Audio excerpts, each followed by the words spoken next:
Bonjour à tous et bienvenue dans cette nouvelle vidéo où nous allons plonger dans l'univers des crypto-monnaies pour parler de Superverse, une plateforme qui ambitionne de transformer le paysage du jeu blockchain et des NFT. Aujourd'hui, je vais vous partager mon avis détaillé sur Superverse, en explorant ses origines, ses points forts, ses faiblesses, et en concluant par une note sur 10 pour vous aider à mieux comprendre son potentiel. Si vous êtes curieux de découvrir comment Superverse unit les joueurs et les développeurs dans un écosystème Web3, restez avec moi, car on va tout décortiquer ensemble de manière claire et conviviale. Pour structurer cette vidéo, je vais d'abord vous expliquer d'où vient Superverse. Ensuite, nous examinerons ses principaux avantages, puis nous aborderons les inconvénients à garder en tête, et enfin, je conclurai avec une évaluation globale. Avant de plonger dans le sujet, je tiens à préciser que cette vidéo est là pour vous informer, et non pour vous pousser à investir sans réfléchir. Prenez toujours le temps de faire vos propres recherches. Allons-y. Évidemment, si vous souhaitez acheter du Superverse, il y a un lien de parrainage dans la description vers crypto.com. Ce lien vous permettra de vous inscrire et de recevoir un cadeau de bienvenue. Mais avant de commencer, petit disclaimer important. Les informations partagées dans cette vidéo sont fournies à titre purement informatif et ne constituent en aucun cas un conseil financier. Je vous encourage vivement à vérifier chaque détail et faire vos propres recherches en complément de cette vidéo. Commençons par la première partie, où nous allons découvrir d'où vient Superverse et ce qui se cache derrière cette crypto-monnaie. Superverse, dont le symbole est SUP, est la crypto-monnaie native d'un écosystème Web 3 axé sur les jeux blockchain et les places de marché NFT. Initialement lancé en 2021 sous le nom de Superfarm, le projet a évolué pour devenir Superverse, avec un focus élargi sur la création d'un réseau unifié pour les jeux Web 3. Selon le site officiel, Superverse est conçu pour connecter une communauté mondiale de joueurs et de développeurs à travers une blockchain sur mesure, offrant des transactions rapides et à faible coût. Le jeton SUP, de type ERC20 sur Ethereum et également disponible sur Polygon, sert à la gouvernance, au jalonnement et aux interactions dans l'écosystème, qui comprend deux piliers principaux, Gigamart, une place de marché NFT de nouvelle génération, et Impostor, un jeu de déduction sociale de type MetaV. Superverse a été fondé par une équipe d'experts en blockchain, NFT et jeux vidéo, avec pour ambition de combler le fossé entre les utilisateurs traditionnels du Web 2 et les adeptes du Web 3. Avec une capitalisation boursière d'environ 500 millions d'euros et un classement autour de la 120e place sur le marché des crypto-monnaies, Superverse se distingue par son approche communautaire et ses partenariats avec des projets de jeux Web 3. L'offre totale de jetons SUP est de 1 milliard, dont environ 580 millions sont en circulation. Le projet a gagné en popularité grâce à des initiatives comme le Superverse DAO, qui permet aux détenteurs de jetons de participer à la gouvernance, et à des intégrations dans des jeux populaires. Maintenant que vous savez d'où vient Superverse, passons à la deuxième partie, où nous allons explorer les avantages de cette crypto-monnaie et de son écosystème. Le premier bon point de Superverse, c'est son écosystème axé sur le jeu. La blockchain native de Superverse est spécifiquement conçue pour les jeux, offrant des transactions rapides et à faible coût, ce qui est essentiel pour des expériences fluides dans des jeux comme Impostor. Par exemple, les joueurs peuvent acheter des actifs numériques, comme des skins ou des objets, sans payer des frais élevés, contrairement à Ethereum en période de congestion. Cette spécialisation dans le jeu attire les développeurs qui souhaitent créer des DApps ludiques et les joueurs qui recherchent des expériences immersives avec une vraie propriété des actifs via les NFT.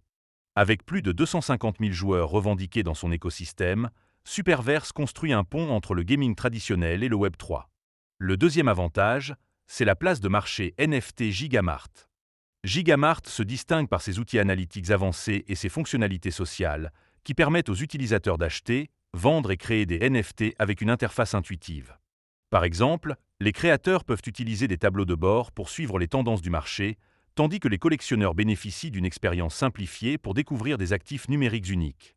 Cette place de marché renforce l'attrait de Superverse pour les amateurs de NFT, en offrant une alternative aux plateformes plus généralistes comme OpenSea. En intégrant Gigamart à son écosystème de jeux, Superverse crée une synergie entre la création d'actifs et leur utilisation dans des environnements ludiques. Le troisième point fort, c'est la gouvernance décentralisée via le Superverse DAO. Les détenteurs de jetons SUP peuvent jalonner leurs jetons pour participer aux décisions, comme les ajustements des frais ou le développement de nouveaux produits. Ce modèle donne aux utilisateurs un rôle actif dans l'avenir du projet, contrairement à des plateformes centralisées où les décisions sont imposées. Par exemple, les jalonneurs peuvent voter sur l'intégration de nouveaux jeux ou sur des récompenses exclusives, comme des événements spéciaux ou des cosmétiques uniques. Cette approche renforce la fidélité de la communauté qui se sent impliquée dans la croissance de l'écosystème. Le quatrième avantage, c'est l'accessibilité multichaîne. Superverse opère sur Ethereum et Polygon, ce qui offre une flexibilité aux utilisateurs.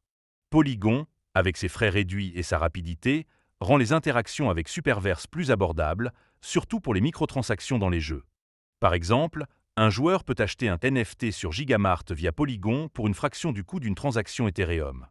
Cette compatibilité élargit l'audience de Superverse en attirant à la fois les utilisateurs expérimentés d'Ethereum et ceux qui préfèrent des solutions plus économiques. Cette stratégie multichaîne positionne Superverse comme un acteur adaptable dans un marché diversifié. Enfin, le cinquième point positif, c'est la forte communauté.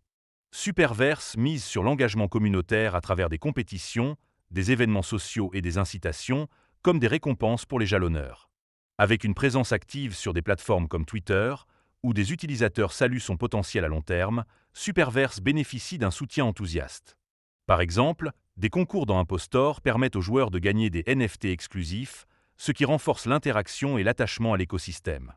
Cette dynamique communautaire est un moteur clé pour l'adoption et la visibilité de Superverse, surtout dans un secteur où l'enthousiasme des utilisateurs peut faire la différence. Passons maintenant à la troisième partie, où nous allons examiner les inconvénients de Superverse. Parce que, soyons réalistes, aucun projet n'est parfait, et il est crucial de connaître les risques avant de s'engager. Le premier inconvénient, c'est la volatilité du prix.